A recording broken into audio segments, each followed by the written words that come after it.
este libro estamos hablando Mundos Posibles, que son historias de la cultura. ¿Qué tan posibles han sido todos esos mundos? Los mundos que construyen las artes y la cultura no son fáciles de construir.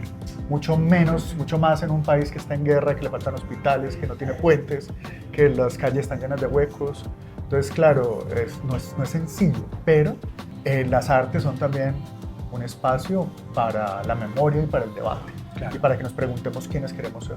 Justamente de eso quería hablarte, porque se están cumpliendo o se van a cumplir este año 40 años del Holocausto del Palacio de Justicia. Y una de las primeras crónicas es la inauguración del Festival Iberoamericano de Teatro en su primera edición, al frente de las ruinas del Palacio de Justicia 3 años después. Se llama Frente al Matadero, ¿no?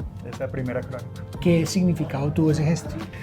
Mira, en los libros yo siempre trato de poner, digamos, una declaración de principios al comienzo, o sea, el primer cuento, el primer capítulo, y yo creo que esta es la declaración de principios de lo que el libro significa. Es una historia de una única página, es una mini crónica, y yo vine al primer Festival Iberoamericano de Teatro, y todo fue absolutamente extraordinario, me acuerdo de cada obra de teatro, pero el cierre del festival, al frente del esqueleto quemado del Palacio de Justicia, cuando había acabado de suceder hacía 2 o 3 años la masacre que hubo dentro del palacio, y entonces resulta que los comediantes, los artistas catalanes hacían pirotecnia y había luces rojas y explosiones y se descolgaban y había humo y olía pólvora.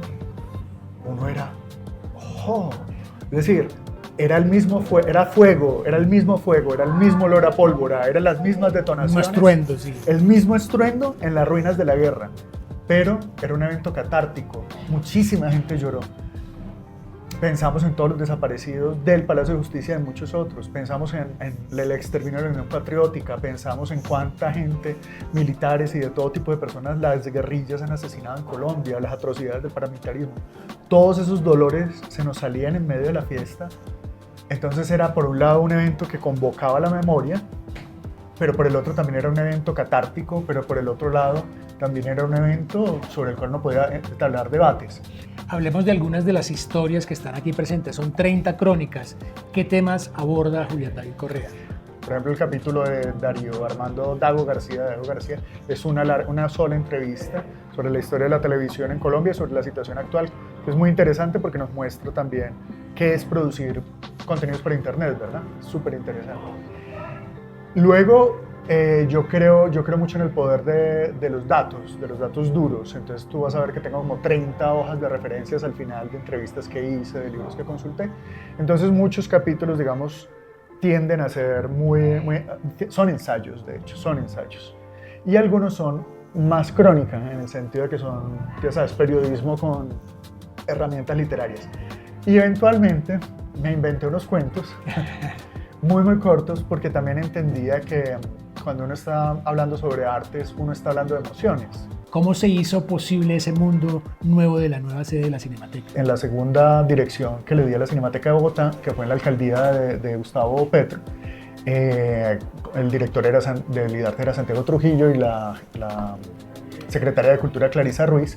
Hicimos un equipo fantástico y logramos que sí se pudiera hacer el proyecto de la nueva Cinemateca, y el diseño lo hice yo, el diseño de los usos. Obviamente yo no soy arquitecto, pero con base en ese diseño, con base en lo que aprendí con los arquitectos de la empresa de renovación urbana de Bogotá, o sea, cuáles eran los metros cuadrados posibles, cómo tenían que ser las salidas, bueno, eso tiene un montón de detalles.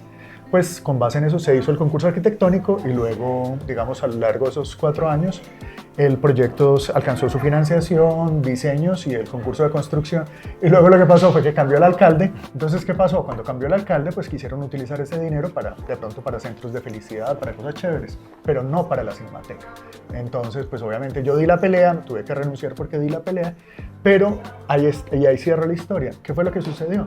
Sucedió que los chicos de Ojo al Sancocho, los muchachos de Su Barba en Llamas de Suba, o sea, todos estos creadores audiovisuales de Bogotá, chiquitos, pero también gente como Luis Ospina, como Felipe Alcuri, como Oscar Navia en Cali, como, ¿me entendés? Creadores de distintas edades, pero sobre todo este cuerpo social de gente joven, hicieron marchas al frente del Consejo de Bogotá para decirles cómo así nos van a quitar la plata, hicieron twitteratones, mandaban videos. Entonces finalmente cambiamos el mundo, sin duda, con el cine. de las 30 historias que están contadas en este libro, ¿cuál fue la más difícil de escribir? El solo hecho de tratar de hacer algo que fuera, digamos, que abarcara otras áreas, ya lo hizo difícil. Pero está bien, me parece que es muy justo. Hubiera querido poder tener más páginas. Lo que pasa fue que Camilo Jiménez, el actual editor, me dijo, oye, pero publiquémoslo ya, porque, o sea, si un libro de 1000 páginas no se vende. Nosotros estamos en este momento en Minimal, que es un restaurante y que es protagonista de una de las historias. ¿Por qué Minimal? Yo quería mostrar también que arte y cultura son muchas otras cosas, que es también el patrimonio inmaterial que es la gastronomía. Y a mí me parece que uno de los sitios más fantásticos que hay en Colombia es Minimal. ¿Por qué?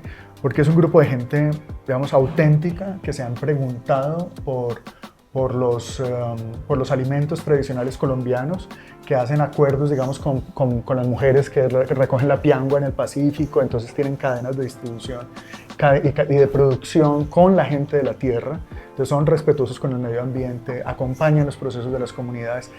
Manuel Romero, ustedes son los creadores de Minimal, en realidad son más de los 3 que voy a enumerar, sí. Pero en este momento 3 pilares de Minimal son Antonuel Ariza, son Eduardo Martínez y eres tú, Manuel Romero, que tienes un apellido muy apropiado para la cocina.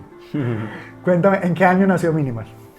Nació en 2001, aunque digamos se gestó años previamente con la Fundación Equilibrio y el mismo trabajo que hicimos de ir estructurando la propuesta hasta el momento en el que abrimos. Chévere. ¿Por qué se llama Minimal? Eso no tiene nada que ver con artes plásticas. Minimal, ¿de dónde viene el nombre Minimal en este caso? Germán, que es otro de los, Germán Martínez, que es hermano de Eduardo, creó el concepto.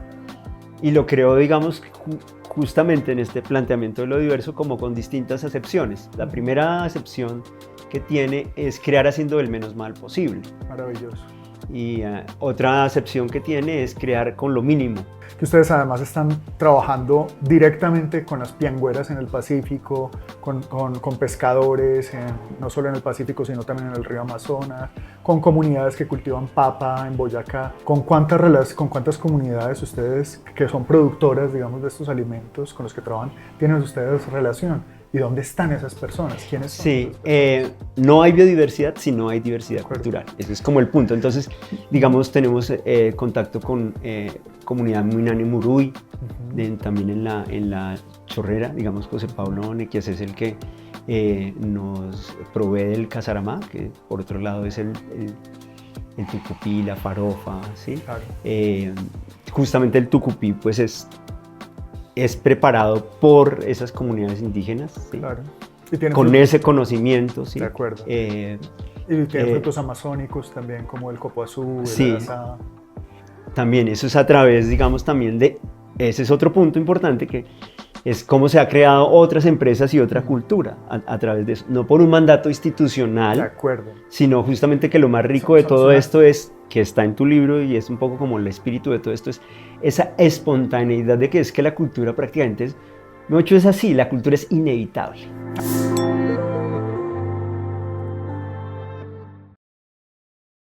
Si le gusta la cultura, apóyela suscribiéndose a los canales de 4 de Julio. En YouTube, TikTok, Twitter e Instagram, siga la cuenta @julgus con Z. En LinkedIn y Facebook, Julio César Guzmán. Y en Substack, 4 de Julio.